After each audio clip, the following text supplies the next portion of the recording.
Hey there, guys.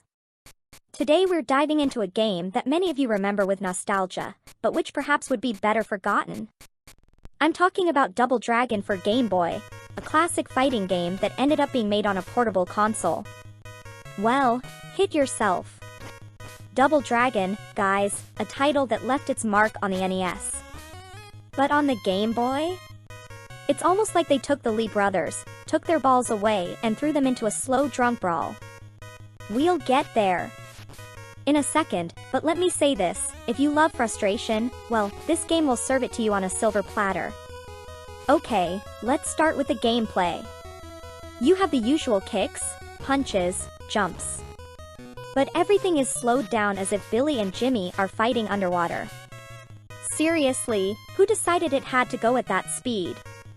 It's like someone had said, you know what would make Double Dragon even more fun?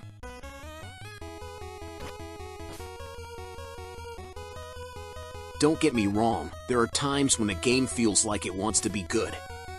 Punch and kick combos work, sometimes. But more often than not you find yourself punching the air while the enemy kicks you in the backside. Artificial intelligence? More like artificial stupidity. These enemies aren't difficult because they're good, they're difficult because they move like unpredictable idiots. But wait, is there any good? Well, yes. The graphics, considering it's a Game Boy, are solid. The characters are well defined, the enemies have some variety in the environments, while simple, are quite recognizable. I'm not saying it's breathtaking, but for a 1990 game on a tiny black and white screen, it's not bad. Another good thing, the music. Boy, those 8-bit tunes will take you right back. They're catchy and give the game an old-school brawl vibe. The problem? You'll be listening to them while you're screaming at the screen.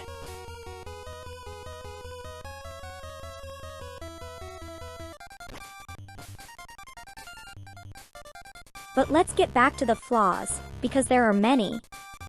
First of all, the controls. You know those games where every button responds immediately, precisely? This is not one of those. Jumping is like asking for a miracle. The timing is so bad that I surprise myself every time I manage to do it. And the absurd thing?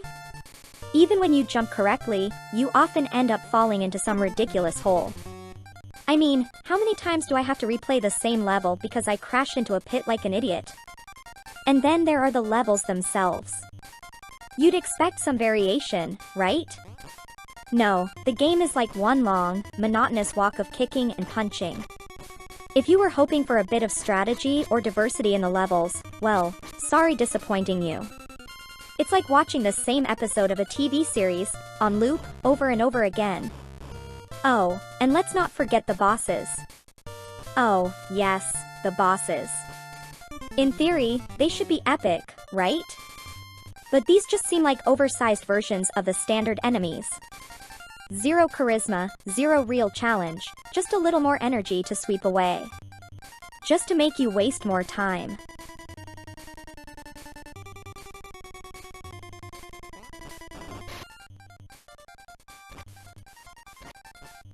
Another thing that drives me crazy is screen tearing. Yes, even on Game Boy. The game stutters and crashes when there are too many enemies on the screen. As if the Game Boy itself was screaming stop, I can't take it anymore. But no, we have to move forward, between spurts and slowdowns. Tell me, how are you expected to fight in this mess? Bottom line, guys, Double Dragon on Game Boy is like the discount store version of what you loved on NES. It's not a throwaway, but the flaws are so obvious you'll wonder why you spent time on it. Sure, it might give you a nostalgia rush, but only until you hit the crappy controls, the repetitiveness, and, oh yeah, those damn pits. So, if you want some advice, play the NES version. Save yourself this slow, monotonous descent into the void. And if you really want to hurt yourself, well, good luck. See you next time, nerds.